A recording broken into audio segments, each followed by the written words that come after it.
मेरा नाम अदरका है। बंगाल में महिलाएं शारीरिक संबंध बनाने से पहले अपनी नाभि पर लहसुन का रस क्यों लगाती थीं? यह एक दिलचस्प सवाल है। एक सुबह की बात है। मैं अपनी चाची के साथ नाश्ता बनाने में व्यस्त थी। तभी चाची का छोटा भाई कबीर आ गया और मेरे सामने बैठ गया। उसकी नज़रें मुझ पर टिकी हुई थीं और यह देखकर मुझे अच्छा लग रहा था क्योंकि मुझे वह पसंद था। कबीर अक्सर हमारे घर आता जाता रहता था और वह भी मुझे पसंद करता था। मैं 17 साल की थी और कम उम्र में ही मुझे उससे प्यार हो गया था। मुझे इस बात का अंदाज़ा नहीं था कि आज का दिन मेरी जिंदगी बदलने वाला है। कबीर 2 दिन से हमारे घर पर ठहरा हुआ था। नाश्ते के बाद वह नौकरी की तलाश में निकल गया और मैं घर के कामों में व्यस्त हो गई। मेरे माता पिता का बचपन में ही देहांत हो गया था और मैं उनकी इकलौती बेटी थी। चाची मेरी देखभाल करती थी, लेकिन वह मेरी माँ की जगह नहीं ले सकती थी। काम करते करते दोपहर हो गई थी। चाची अपने कमरे में आराम करने चली गईं और मैं किचन की सफाई करने लगी। तभी दरवाजे की घंटी बजी। दरवाज़ा खोलने पर देखा कि एक अजीब सा आदमी खड़ा था। उसकी नज़रें मुझे असहज कर रही थीं। मैंने अपने कपड़े ठीक किए और उससे चाची के बारे में पूछा। उसने दरवाजे पर हाथ रखकर कहा, दरवाज़ा बंद करने की ज़रूरत नहीं है, और मुझे चाची को बुलाने के लिए कहा। मैंने चाची को बताया कि दरवाजे पर एक आदमी खड़ा है। उसकी बात सुनकर चाची का चेहरा बदल गया। उन्होंने मुझे किचन का काम खत्म करने को कहा और खुद दरवाजे पर चली गईं। मैं किचन में काम करती रही और चाची की आवाज़ें सुनने लगी। वह आदमी कौन था और चाची उससे क्या बातें कर रही थीं? यह मेरे लिए रहस्य बना रहा। चाची ने मुझे सख्त हिदायत दी कि इस आदमी के बारे में किसी को न बताओ, खासकर चाचा या कबीर को। चाचा रोज सुबह दूसरे शहर काम के लिए जाते थे और रात को लौटते थे। चाचा मुझे अपनी बेटी की तरह समझते थे और मेरी बहुत परवाह करते थे। चाची की बात सुनकर मैंने अपनी जुबान बंद कर ली, लेकिन मेरे मन में यह जानने की उत्सुकता बनी रही कि वह आदमी कौन था और चाची से उसका क्या संबंध था। कुछ दिन बाद कबीर मेरे कमरे में आया और हमारी शादी की बात करने लगा। उसने कहा कि वह जल्दी ही हमारी शादी करना चाहता है और किसी अच्छी नौकरी की तलाश में है। मैंने कहा, अगर चाची मानती है तो मुझे कोई ऐतराज़ नहीं होगा। कबीर बहुत खुश हुआ और मेरे हाथ थाम लिया। उसकी इस हरकत से मुझे शर्म आ रही थी। कुछ दिन बाद वह आदमी फिर से हमारे घर आया। इस बार चाची ने उसे अपने कमरे में बैठा लिया। मैं किचन में थी। तभी चाची ने मुझे ठंडा पानी लाने के लिए कहा। जब मैं पानी लेकर चाची के कमरे तक पहुंची तो देखा कि वे दोनों आपस में बातें कर रहे थे। मुझे देखकर वे खामोश हो गए। चाची की हालत कुछ बदली सी लग रही थी। उनके बाल बिखरे हुए थे और कपड़े भी अजीब हालत में थे। उस आदमी ने चाची से कहा, यह बहुत खूबसूरत और जवान है। इसकी शादी के बारे में सोचना चाहिए। उसने कहा कि मेरे लिए अच्छा रिश्ता आसानी से मिल जाएगा। अब मुझे समझ में आया कि चाची क्या छुपाने की कोशिश कर रही थीं। इस आदमी की बात सुनकर मैं शर्म से पानी पानी हो गई थी। वह मेरे लिए अनजान था और उसकी बातें मुझे असहज कर रही थीं। चाची उसके सामने हंसते हुए कहने लगीं, हाँ, अब इसकी शादी ही तो करनी है। मैं शर्म से वहां से भागकर वापस आ गई। चाची उस अनजान आदमी के सामने मेरी जवानी के बारे में बातें कर रही थी, जो मुझे बहुत बुरा लग रहा था। उनके बीच फिर से बातचीत शुरू हो गई। कुछ देर बाद वह आदमी चला गया तो चाची ने मुझे फिर से समझाया कि कबीर और चाचा को इस बारे में कुछ न बताऊं। इत्तेफाक से उसी समय कबीर घर आ गया। तबीयत खराब होने की वजह से वह अपने घर जाने की बजाय यहाँ आ गया था। उसने उस आदमी को घर से निकलते हुए देखा और फौरन मेरे पास आकर पूछने लगा, वह आदमी कौन था और यहाँ क्यों आया था? मैंने इनकार कर दिया, मुझे कुछ नहीं पता। वह चाची से मिलने आया था। कबीर सीधे चाची से मिलने उनके कमरे में चला गया और फिर अचानक से उन दोनों के चीखने चिल्लाने की आवाज़ें आने लगीं। चाची कबीर को बुराबला कह रही थी और कबीर भी उन्हें जवाब दे रहा था। मुझे इस बारे में कुछ पता नहीं था, लेकिन इतना अंदाज़ा ज़रूर था कि बात कुछ बड़ी है और शायद उस अनजान आदमी से जुड़ी हुई है। काफी देर बाद जब कबीर चाची के कमरे से बाहर आया तो उसका चेहरा गुस्से से लाल हो गया था। वह सीधे स्टोर रूम में चला गया और अंदर बंद हो गया। उसकी तबीयत ठीक नहीं थी, इसलिए आज वह हमारे घर पर ही रुकने वाला था। उसके बाद चाची भी अपने कमरे से बाहर नहीं निकली। रात के खाने के समय जब मैं चाची को बुलाने गई तो वह बहुत गुस्से में थी और मुझसे कहने लगी, जाओ तुम जाकर खाना खा लो और सो जाओ। उनका बर्ताव मेरे साथ बहुत बुरा था। पता नहीं कबीर ने कौन सा हंगामा खड़ा कर दिया था कि जिसका गुस्सा मुझ पर निकल रहा था। मैंने चाची से इस बारे में पूछना चाहा, क्या हुआ है, तो वह कहने लगी, यह सब तुम्हारी वजह से हुआ है, इसलिए ज्यादा मासूम बनने की जरूरत नहीं है और यहाँ से निकल जाओ। मुझे अपनी शक्ल मत दिखाना। मैं आंसू बहाती हुई उनके कमरे से निकल आई और लगातार रो रही थी। आज मुझे बड़ी बेचैनी के साथ अपने माता पिता याद आ रहे थे। मैं अपने छोटे से कमरे में बिस्तर पर लेटी थी और मेरे दिमाग में बस यही सवाल उठ रहे थे कि कबीर ने अपनी बहन से किस बात पर झगड़ा किया है। क्या उस अनजान आदमी की वजह से उनका झगड़ा हुआ है? स्टोर रूम का दरवाज़ा अंदर से लॉक था, वरना मैं जाकर पूछती। कबीर जब भी हमारे घर आता था तो स्टोर रूम में ठहरता था, क्योंकि हमारा घर छोटा था और सिर्फ 2 ही कमरे थे। एक में चाचा और चाची रहते थे और दूसरे में मैं। एक छोटा सा स्टोर रूम था जहां कबीर कभी कभी ठहरता था। मुझे सुबह का इंतजार था। मुझे सुबह यह बात चाची से या कबीर से ही पूछनी थी, लेकिन अगली सुबह उससे भी ज्यादा अजीब बात हुई। जब मैं सोकर उठी तो कबीर घर से जा चुका था और चाची भी घर का काम कर रही थीं। उन्होंने मुझसे कोई बात नहीं की और उनका बर्ताव देखकर मैं भी उनसे कुछ पूछ नहीं सकी। सुबह उठते ही मेरा पहला काम सफाई करना था, इसलिए मैं सीधा सफाई में लग गई। चाची के कमरे की सफाई करते हुए मुझे वहां लहसुन का टुकड़ा पड़ा मिला, जिसे चाची किचन से लेकर आई थी। मैं सोचने लगी कि चाची लहसुन क्यों लाई थी। आखिर उस अनजान आदमी को इस लहसुन का क्या करना था? सफाई करते वक्त मैंने उसे फेंक दिया और फिर सफाई में लग गई। शाम के समय चाची मुझसे कहने लगी, चलो मार्केट चलते हैं, कुछ सामान लाना है। कभी कभी ऐसा होता था कि चाची मुझे अपने साथ मार्केट ले जाती थी, इसलिए मैंने अपना दुपट्टा लिया और उनके साथ चल पड़ी। लेकिन मुझे क्या पता था कि चाची मुझे कहाँ ले जा रही हैं। चाची ने रिक्शा लिया और हम उसमें बैठकर चल पड़े। लेकिन जब रिक्शा वाले ने मार्केट को पीछे छोड़ दिया तो मैं हैरान रह गई। मैंने चाची से पूछा, हम कहाँ जा रहे हैं? बाजार तो पीछे निकल गया। वह कहने लगी, दूसरे बाजार जा रहे हैं, वहां से कुछ और सामान लेना है। उनका बर्ताव पहले से कुछ बेहतर लग रहा था। काफी देर बाद हम एक अजीब से बाजार में पहुंचे। वहां भीड़ भाड़ तो थी, लेकिन लोग अजीब और गरीब लग रहे थे। हम उतरे और चाची मुझे किसी दुकान के बजाय बाजार के पीछे बने एक घर में ले गईं।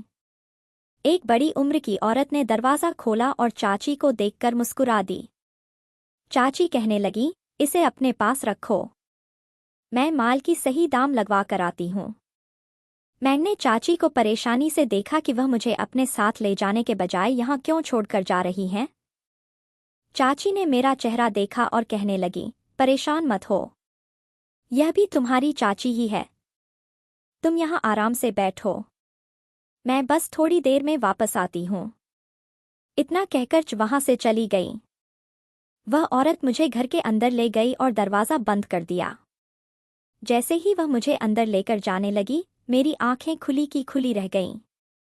दरवाजे के पीछे एक अलग ही जगह थी, जहां छोटे छोटे कमरे बने थे और अजीब सी बदबू आ रही थी। कुछ ही कदम चलने पर मुझे समझ में आ गया कि मैं किसी सामान्य जगह पर नहीं हूँ।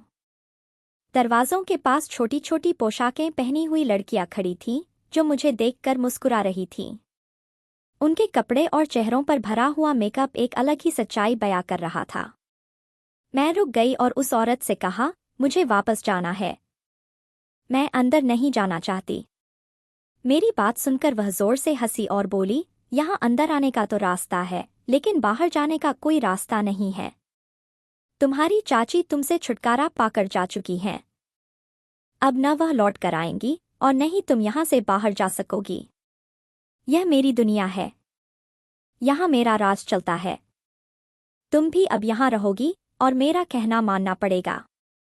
उसकी बात सुनकर मैं पूरी तरह से डर गई थी।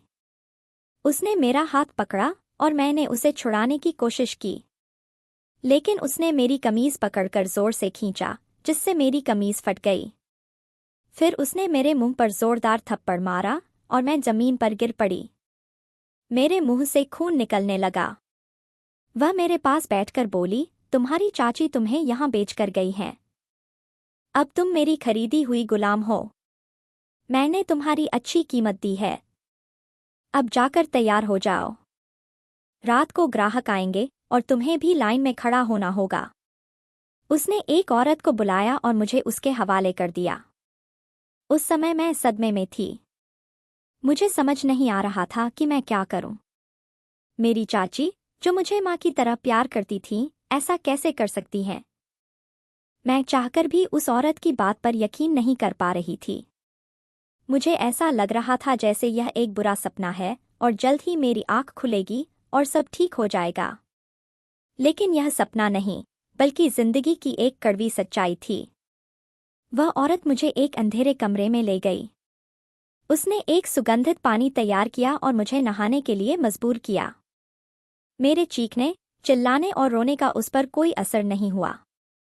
वह कहने लगी, यहाँ आने वाली सभी लड़कियां 1-2 दिन रोती हैं, फिर खुद ही इस जीवन को स्वीकार कर लेती हैं। तुम भी खुशी खुशी इस काम को मान लो, वरना सायरा बानो जबरदस्ती करवाएगी और तुम्हें ज्यादा तकलीफ होगी। मैं 17 साल की थी और वह मुझे इस दलदल में धकेलना चाहती थी। वह मुझे एक कमरे में ले गई जहां से चीखने चिल्लाने की आवाजें आ रही थीं। उसने कहा, देखो, वह लड़की सायरा बानो की बात नहीं मान रही थी, इसलिए उसे यहाँ बंद करके रखा गया है। उसे खाने पीने को कुछ नहीं दिया जा रहा। अगर तुमने भी मेरी बात नहीं मानी तो तुम्हारा भी यही हाल होगा। उसकी जबरदस्ती पर मुझे नहाना पड़ा। थोड़ी देर बाद सायरा बानो वापस आई। उसने मुझे सर से पैर तक देखा और कहा, तू तो सच में बहुत खूबसूरत है। तेरे अच्छे दाम मिलेंगे। मैंने तेरी चाची को भी बहुत पैसा दिया है। अब मैं तेरे शरीर को बेचकर वह पैसा वसूल करूंगी। यह सुनकर मेरा पूरा अस्तित्व हिल गया। सायरा बानो की बातें सुनकर मुझे यकीन हो गया कि यह कोई सपना नहीं, बल्कि एक कड़वी सच्चाई है। अब मेरी आंखों से लगातार आंसू बह रहे थे। मैंने उस औरत से पूछा, मेरी चाची ने मुझे यहाँ क्यों छोड़ दिया? वह जोर से हंसी और बोली, यह तो तुझे ही मालूम होगा। हम तो बस माल खरीदते हैं। वह औरत, जिसका नाम बेगम जान था, सायरा बानो से कहने लगी, यह अभी छोटी है। इसे नाचने के लिए इस्तेमाल करना चाहिए। जब यह समझदार हो जाए तो इसे किसी अच्छे ग्राहक के सामने पेश करना चाहिए, ताकि इसका सही दाम वसूल हो सके। बेगम जान मुझे प्यार से समझा रही थी। उसने मुझे 1 महीने तक महफिलों में नाचना सिखाया। फिर मुझे भी महफिल का हिस्सा बनाया गया, जहां शराब में डूबे आदमी हमारे सामने बैठते थे और हमें अजीब और गरीब कपड़ों में उनके सामने नाचना पड़ता था। एक दिन एक अमीर आदमी कोठे पर आया और उसने मुझे एक रात के लिए खरीदना चाहा। सायरा बानो ने खुशी खुशी यह सौदा मंजूर कर लिया। उसने बेगम जान से कहा कि मुझे तैयार कर दे। यह सुनकर मैं फूट फूट कर रोने लगी। बेगम जान ने मुझे समझाया, जितना ज्यादा शोर करोगी, ग्राहक तुम्हें उतना ही परेशान करेगा। एक रात के लिए समझ लो कि वह तुम्हारा पति है। बेगम जान ने कहा, कभी कभी हमारी खूबसूरती ही हमारे लिए मुसीबत बन जाती है। यह तुम्हारा खूबसूरत चेहरा और गोरा शरीर तुम्हारे लिए सिर्फ मुसीबत है। अगर तुम इतनी खूबसूरत नहीं होती तो कोई तुम्हारे दाम भी नहीं लगाता। मैं भी अपनी खूबसूरती से तंग आ चुकी हूँ। मैं 42 साल की होने वाली हूँ, लेकिन मेरी खूबसूरती और चमक दमक मुझे इस दलदल से बाहर नहीं जाने देती। यह सुनकर मैं और भी टूट गई। अब मेरे पास कोई विकल्प नहीं बचा था। मुझे अपनी किस्मत से लड़ना था। हर दिन कोई न कोई मेरी कीमत लगाता और मुझे उनके सामने पेश होना पड़ता। जब तक मैं खूबसूरत थी, तब तक मुझे यह सब सहना पड़ रहा था। बेगम जान मुझे मानसिक रूप से तैयार कर रही थी, लेकिन मेरे आंसू रुकने का नाम ही नहीं ले रहे थे। मुझे बार बार चाची और कबीर की याद आ रही थी। मुझे अब तक यकीन नहीं हो रहा था कि चाची ने मुझे जानबूझकर यहाँ छोड़ दिया, और शायद इसमें कबीर का भी हाथ है। जब मैं पूरी तरह तैयार हो गई तो बेगम जान ने मेरी नज़र उतारी और कहने लगी, गहरी सांस भरकर कमरे में दाखिल हो जाना और खुद को उस आदमी के हवाले कर देना। मेरे पास और कोई रास्ता नहीं था, इसलिए मैं छोटे से कमरे में चली गई। वहाँ एक मध्यम रोशनी वाला पीला बल्ब जल रहा था, जिसकी रोशनी में सब कुछ भयानक लग रहा था। मैंने सोचा था कि जाते ही मैं उस आदमी के पैरों में गिरकर रहम की भीख मांगूंगी, लेकिन वह आदमी बहुत ही पत्थर दिल निकला। वह 33 से 40 साल का था और मेरे पिता की उम्र का लग रहा था। जब मैं कमरे में दाखिल हुई तो उसने मुझे देखकर एक खतरनाक मुस्कान दी। उसके माथे पर एक बड़ा सा जख्म का निशान था और उसकी एक आंख लाल हो रही थी। उसकी नज़रें मेरे शरीर पर टिकी हुई थीं। मुझे इतना डर लग रहा था कि मैं बाहर निकलने लगी। तभी उसने मुझे पकड़कर खींच लिया और कहा, तुझे महंगे दामों में खरीदा है, तू कहाँ भाग रही है? उसकी शराब की बदबू ने मेरी सांसें रोक दी थीं। मैं रहम की भीख मांगने लगी, लेकिन उसे मुझ पर कोई तरस नहीं आया। वह कहने लगा, सीधे बिस्तर पर आ। मैं अच्छी तरह जानता हूँ तेरे जैसी लड़कियों के नखरे। उसने मुझे बिस्तर पर धक्का दे दिया और तभी मेरे दिमाग में बेगम जान की बातें घूमने लगीं। उन्होंने कहा था कि बिस्तर पर जाने से पहले अपनी नाभि पर लहसुन का रस जरूर लगा लेना। मैंने लहसुन की कली को मुट्ठी में दबाकर रखा था और उसे अपनी नाभि पर मलना शुरू कर दिया। कुछ ही देर में मैंने लहसुन की कली अपनी नाभि पर मल दी और फिर वही सब हुआ जो होने वाला था। उस आदमी ने सारी रात अपने पैसे वसूल किए। मेरा रोना धोना किसी काम नहीं आया। वह आदमी तो बिल्कुल पत्थर दिल था। शायद वह शराब के नशे में था या फिर उसे यह सब करने की आदत थी। मेरे लिए एक एक मिनट भारी पड़ रहा था। ऐसा लग रहा था कि रात खत्म ही नहीं होगी। एक वक्त ऐसा आया जब मैं बेहोश हो गई। जब मेरी आंख खुली तो बेगम जान मेरे सामने थीं। सुबह होते ही वह आदमी जा चुका था। बेगम जान मुझे होश में लाने की कोशिश कर रही थीं। जब मुझे होश आया तो उन्होंने मुझे अपने सीने से लगा लिया और बोली, पहली रात ही सबसे मुश्किल होती है, अब सब आसान हो जाएगा। लेकिन मुझे ऐसा नहीं लगा कि कुछ भी आसान हो गया है। बीती रात बहुत ही भयानक थी। होश में आने के बाद भी मैं चीख रही थी। बेगम जान मुझे अपने कमरे में ले गईं और मैं सारा दिन उनके सीने से लगकर रोती रही। मुझे अपनी माँ की बहुत याद आ रही थी। अगर मेरी माँ जिंदा होती तो शायद मुझे यह दिन नहीं देखना पड़ता। पहली बार मुझे एहसास हुआ कि माँ बाप के सिवा इस दुनिया में कोई अपना नहीं होता। मेरी चाची, जिन्हें मैंने माँ की जगह दी थी, ने ही मुझे इस दलदल में धकेल दिया था। मेरा नाम अदर का था, लेकिन यहाँ पर मेरा नाम गुलजान रख दिया गया। अब हर कोई मुझे इसी नाम से पुकारता था और मैं भी भूल चुकी थी कि मेरा असली नाम क्या था। सारा दिन मैं बेगम जान के पास रही और उनसे कह दिया था कि मैं किसी ग्राहक के पास नहीं जाऊंगी। लेकिन कोठे पर रहने वाली लड़की की कीमत न लगे, यह कैसे हो सकता था? 2 दिन ऐसे ही बीत गए। तीसरे दिन एक 55 साल का ग्राहक मेरी कीमत लगाने के लिए आया। मैंने सायरा बानो से मना करने की कोशिश की तो उन्होंने मुझे जोरदार थप्पड़ मार दिया और बोली, यहाँ मना करने की गुंजाइश नहीं है।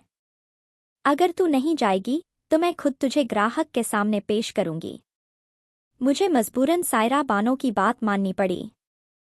बेगम जान ने मुझे उस आदमी के पास जाने के लिए तैयार किया और मेरी मुट्ठी में लहसुन का एक टुकड़ा पकड़ाकर कहा, इसे अपनी नाभि पर लगाना मत भूलना।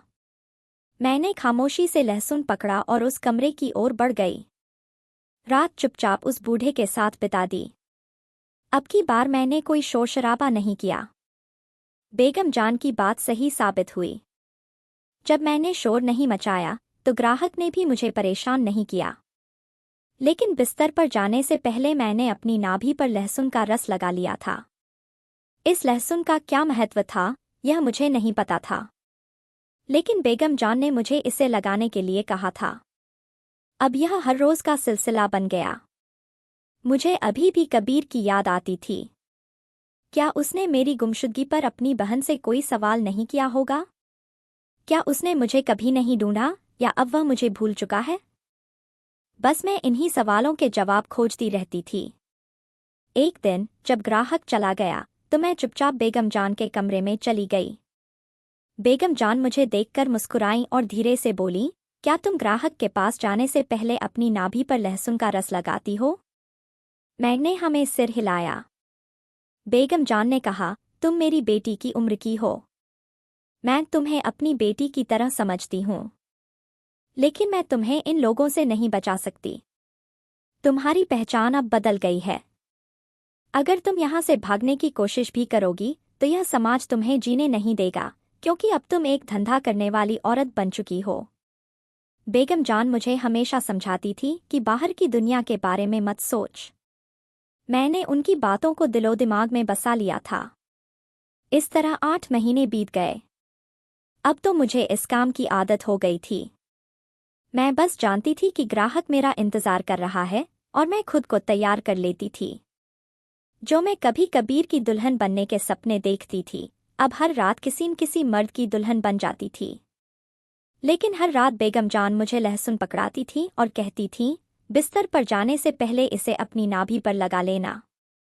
कई बार मैंने बेगम जान से पूछा, इस लहसुन में ऐसा क्या है जो आप हर बार मुझे देती हैं? तो वह कहती, सही वक्त आने पर तुम्हें खुद ही पता चल जाएगा।